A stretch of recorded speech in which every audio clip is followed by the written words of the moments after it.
Lebetkin, the Rabbi from another planet. Please like, share, and subscribe, and ring the little bell. Ring the little bell so you're notified when new videos drop. So here's an interesting question for you: Is money as a force, as a thing that exists within the world, is it a good thing or a bad thing? Right? Is it good for the world or bad for the world?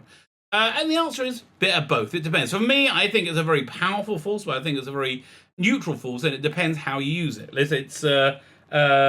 For example, having a free economy, it rewards people for their work, right? That's basically what it is. If you have like a free, essentially classless society and an open economy, it's a very good thing because it motivates people to work hard and do better and get more, because people like money. Why do people like money? Because people like having stuff. People like having security, right? So it's a very good motivational factor, and in an open society, everybody gets the same opportunity, right? And you just got to produce something very, very good. So the drawback of money is several things.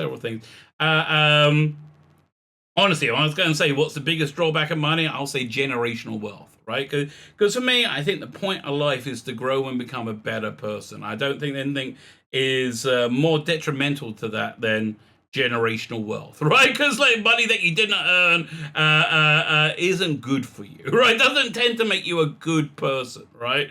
And it's people who have generational wealth have done very brilliant and very terrible things with money as a force, especially in the entertainment industry. The entertainment industry, I would say around the 2000s, 2005, 2010, they basically worked out how to get lots and lots and lots of money without having to really produce something of worth for it, right? You know, it's take Captain Marvel, for example. Captain Marvel got over $1 billion. Did it, right? Did it? It was a mediocre movie that was sold on its success of its series that was in its predecessors.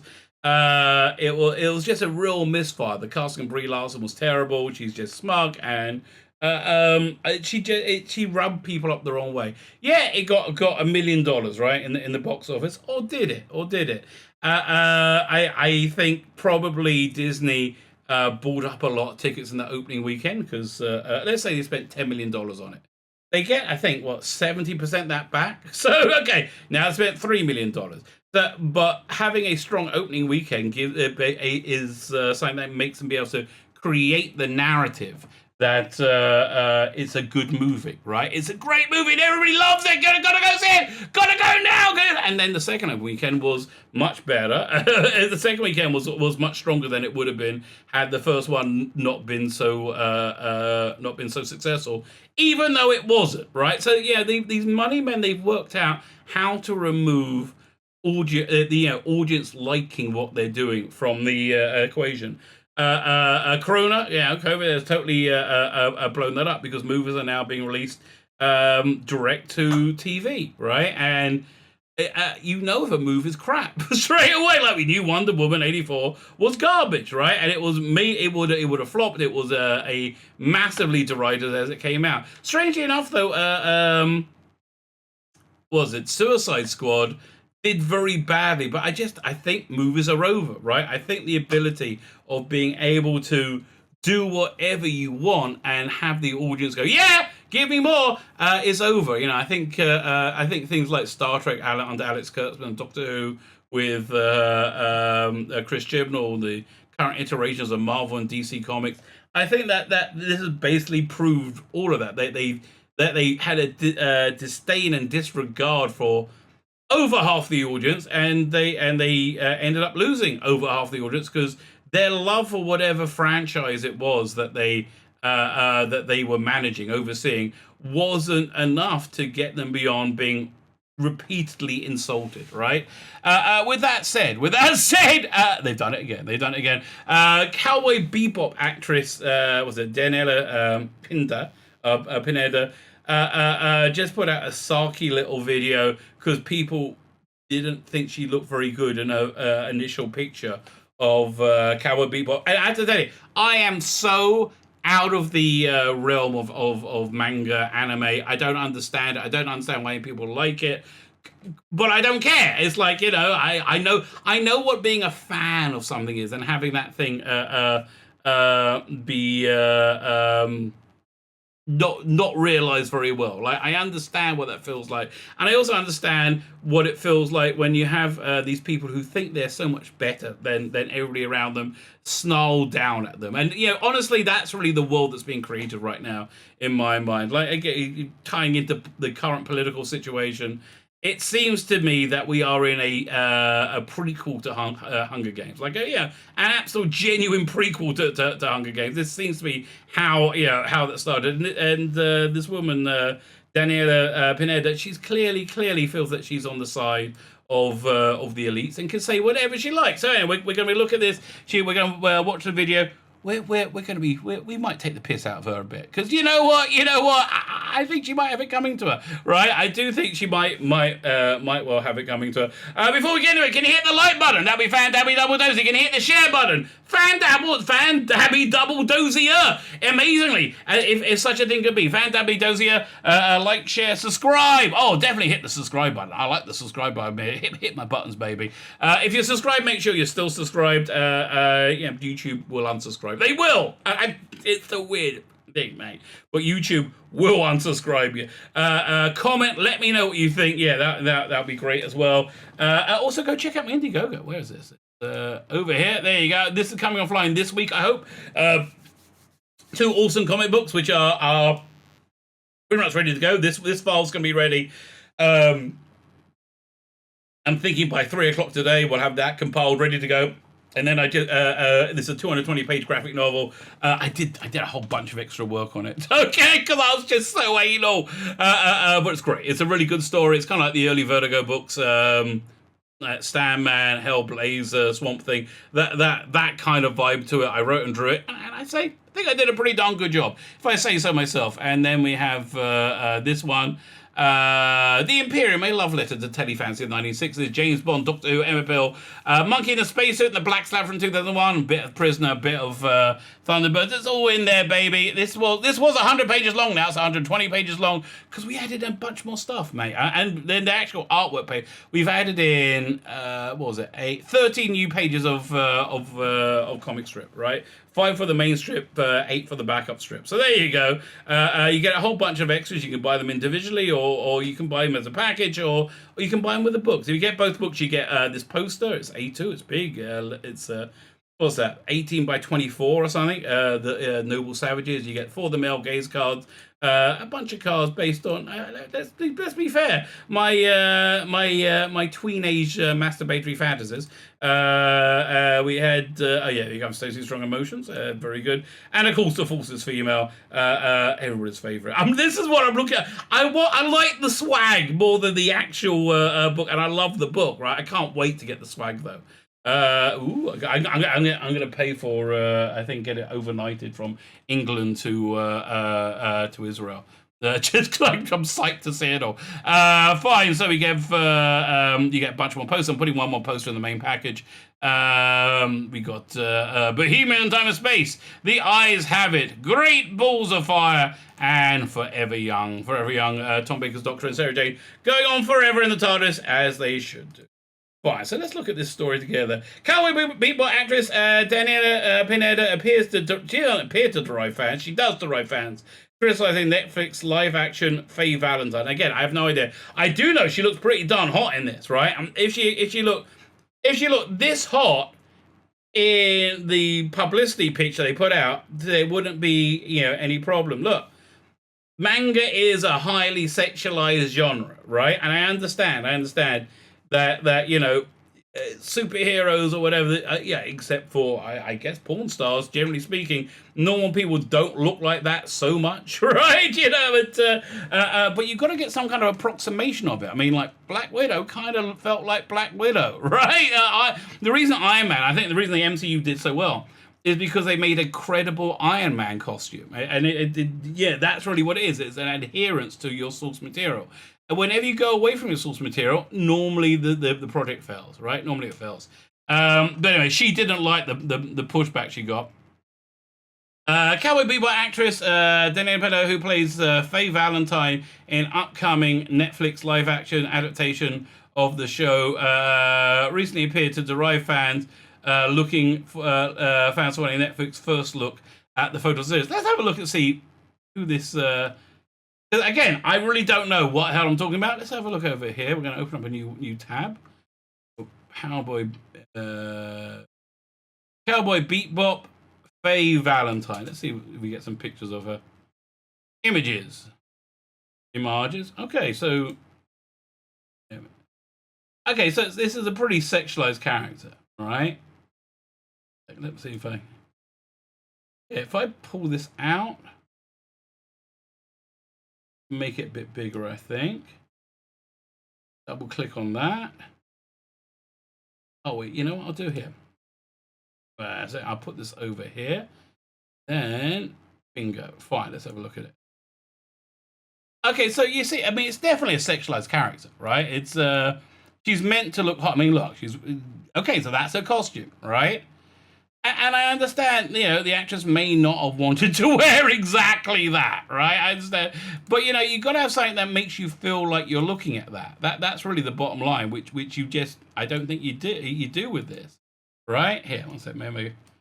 Let's pause that. I mean, look, that they gave her like a over here. Hang on, trying to get this to open bloody up. Come on, go over there, open up. Because then we can have a closer look at that as well. Oh, there you go. Firstly, you can't see a bloody thing. Zoom in on that bit. Let's zoom in on her. Okay, so you need a bit more flesh showing. I think's the issue, right? I think that jacket's got to come off more, and your boobs need to look bigger. I mean, like, and look, it's not like you're somebody who's a stranger to their boobs looking bigger. I mean, look at that. Your boobs need to look like that, okay? I'm sorry to be the one to break it to you, but this is the industry you're in. Right, I don't understand the problem you have getting this. Yeah, one second. Let's zoom it. Let's look at this again. Okay. Now that I don't know. Look, there she looks like she's got larger boobs. I don't. Why is that important? Because that's the character. If I loved this character and saw this actress playing, I was like, well, that looks like it's going to work out. That looks like it's going to work out. But I'll be very disappointed when I saw that, right? I just would be. I think that's quite reasonable because people want their things to look like the way they want, which is something that Neil Gaiman understood up until he cast a black woman as Death, and they were like, "Oh, what? How could that possibly be a problem? This alabaster white character is now a black woman. How could that possibly? Why does anybody even notice?" It was you that noticed, mate. Okay, fine. But so Cowboy Bebop, who plays Faye Valentine, upcoming Netflix live-action adaptation of the show, recently appeared to derive. Didn't appear, she did. Following Netflix first look photo, the new move by Pinedo appears to be the latest marketing stunt from Netflix in an attempt to get people interested in the show. Really? She was taking the piss? Well, this was a dumb idea. This was a really dumb idea. Oh God, no more Picard. Leave me alone. Binder posted an update to her Instagram section called Fan Apology. This video subsequently has been uploaded to YouTube by user Ibrahim Akigos, although the video does not include the ending. What's the ending? 1 second. Fine, so let's watch the video together. There, can we go? There you go. And listen, I like that you just got that post-shower thing going. It's kind of hot, darling. It's kind of hot. But what you're saying isn't. Let me turn the sound up. Away we go. Hey guys, so as you know, our Cowboy Bebop first look dropped today, which was so exciting. And I just wanted to address a couple of things that sort of keep coming up in the comments amongst fans. First, I wanted to I mean, she's so pissed, right? She is. She seemed genuinely, unless she's a good actress, but she seemed genuinely pissed. Apologize to the fans that I did not anatomically match the Faye Valentine character. Yeah, no, you sort of did. Here's the problem. You sort of did. You just have to wear a more revealing outfit. I'm sorry, yes, you need to sexualize yourself physically more to match the character who is highly sexualized. I understand Me Too is bad, right? And I don't think anybody should have to suck a producer's dick to get third billing in a McDonald's ad, right? I think that's genuinely a bad thing. But also, the character is deeply sexualized. It's just, it is. I don't know what to tell you. 6 foot, double D size breast, 2-inch waist. They looked everywhere for that woman, and they couldn't. Yeah, you're being an idiot, darling. You're being an idiot, right? Again. The bottom line, the reason you're freaking out is because you were not hot enough. And that's why you're upset. You were not hot enough. Bottom line. And you could have been, but you chose not to be. Find her. It's kind of weird. So they just went with my short ass. I know. Am I right? There was talk about, can we put Daniela in a time machine and maybe give her different parents so she has different genetic information to sort of make her look better? Well, what you could have done is put her in heels and a short skirt and suspenders, stockings, whatever, and whatever. You could have done. Okay, let's just look at it again. This is what you did, right? This is what you did. Okay, and this is what you were supposed to do. There's that, and there's this. Do you see the difference? And it's not like you're physically not capable of looking like this, or an approximation of this. How do I know this? Because of this. This one, you felt okay sexualizing yourself. Right, and again, this wasn't your choice. I assume this was the idiot producers, but it's yes. Their criticism of you is valid. I hate to be the one to break it to you. Their criticism of you is entirely valid, and you're being a whiny little bitch. It proved to be too complicated. And the other thing I wanted to bring up was I to apologize that the outfit I'm wearing is not exactly what she wears.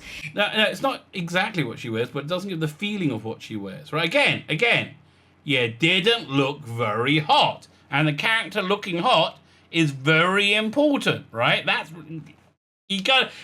gaslighting is insane, right? I mean, I do hope this is the just she's taking the piss or something, but I guess we'll find out what else to say. In the anime, we tried. But doing stunts in tissue paper, things disappear, they rip. Sometimes it just got lost. Anyway, like I was... Okay. Doing stunts in no. Again. This is not real, right? Everything you make in TV and movies is all fantasy. And you generate that fantasy by... you don't really... If the character wears tissue paper... You don't really need to wear tissue. You need to wear something that makes it feel like you're wearing tissue paper without it actually doing that. Now, do you think the people at Hollywood can work that out? Ooh, I don't know. Ooh. But again, you were hired to sell a streaming service, and the people you're selling it to, you're insulting. It's a very bad idea. Saying that original costume, they made a couple of them, but like I said, they got sort of slurped up in my various crevices, never to be retrieved again. So we needed to really build something that could withstand the test of time. So yeah, okay, again. Let's just reiterate. Decent looking woman, boobs big enough. Let's be clear. Boobs big enough, and I think you can wear a push-up bra if needed, right? I get what, women never do that? Yeah. This is what you're aiming for. This is what you produced. Do you see the difference? I see no difference between these two pictures. This is the same picture. Right? It's no. These are not the same picture. I think that'll probably be the thumbnail. Fine. So let's keep reading the article. They said there's a bit at the end. And again, look, and again, I'm sorry to be talking about your boobs, right? This is very much objectifying you, which is part of acting. I am sorry about that, right? But it's not sexy. It's not sexy. Like that looks sexy. This isn't sexy. Pin and claim. Anyway, I was like saying the original costume. Blah blah blah blah. The Instagram story video. Then translated into playing Rick Astley's never going to give up, an attempt to turn the video into a Rickroll.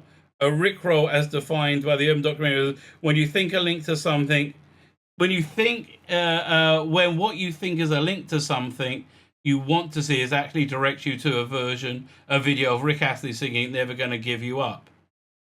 Right. Well, Ashley's song is playing the first look of John Cho, and Spike Spiegel is shown with a heart around his face, being shared by the Hollywood Reporter on Instagram. I have no idea what any of this means. Okay. Ashley's song continued to play as a comment on the Hollywood Reporter's video Instagram in reaction to the first look post shows. Pineda wrote, "Oh man, they better not ruin this. I mean, where's Ed? They better not mess this up. Why is Faye why isn't Faye half naked?" I mean, listen, I think it's a fair question, but you know, it seems to be something that's kind of important, right? I guess it's quite important. It also shows Pineda typing a new comment. Cowboy Bebop drops November 19th on Netflix. So not interested. But I wouldn't be interested if I was, right? Because it just seems to diss me. Back in June 2020, the show's Netflix writer Javier Grillo Marx claimed that Valentine's costume would be changed for the show. He explained the reasoning behind the change and saying we need to have a real human being wear that. And again, listen. Hang on 1 second. What's the name of this character? Okay. Sexy Faye Valentine cosplay. I bet there's some out there. Let's have a look. Okay. Duh. Now that's sexy, right? Sexy. Not sexy. Sexy, not sexy. And you know, she doesn't have a 2-inch waist, right? Like, there's a lot of, like, sexy, not sexy. Sex, again, okay, this seems to be doable, right? Seems to be they might have been able to work this out. But trouble is you don't want to work it out because, oh no, evil men might get me. Look, this is just hot. I'm sorry. And again, not sexy. Sexy, not sexy. Okay, well, I just showed a bunch of real humans wearing the right costume, so yeah. Not only did Grillo Mark Stewart claim they would be changing Valentine's, but also revealed the show would not be a one-to-one adaptation of the anime.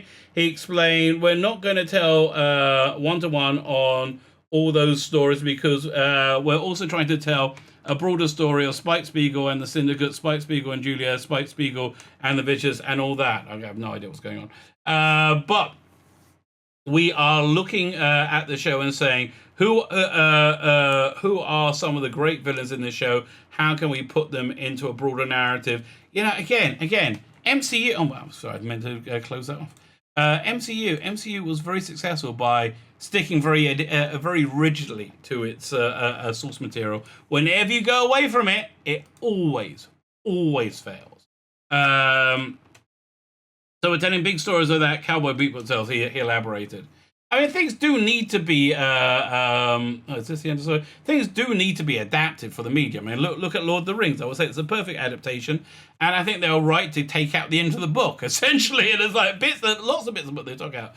What do you make of Pinada's comments? I think she's an arsehole. I think she's having a meltdown because she's being told she's not attractive enough, right?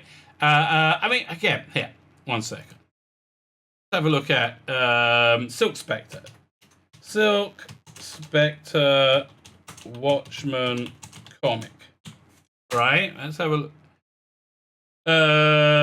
Images. Okay, fine. So this is a fair piece. Okay, so this is reasonably sexy, right? That's the vibe they were going for when they made this character Watchmen. Reasonably sexy. So Watchmen movie, and you'll see it's. There you go, and you'll see it's very different, right? Very different. They changed it. But what did they keep? What did they keep? What was the thing they kept doing? They kept it sexy. I mean, like it seems to be, that's the elephant in the room. That whatever her name is. What's her name again? Daniela Pineda. And listen, look, I understand it's not nice being objectified. That's what you I mean, like, again, you chose this as your profession.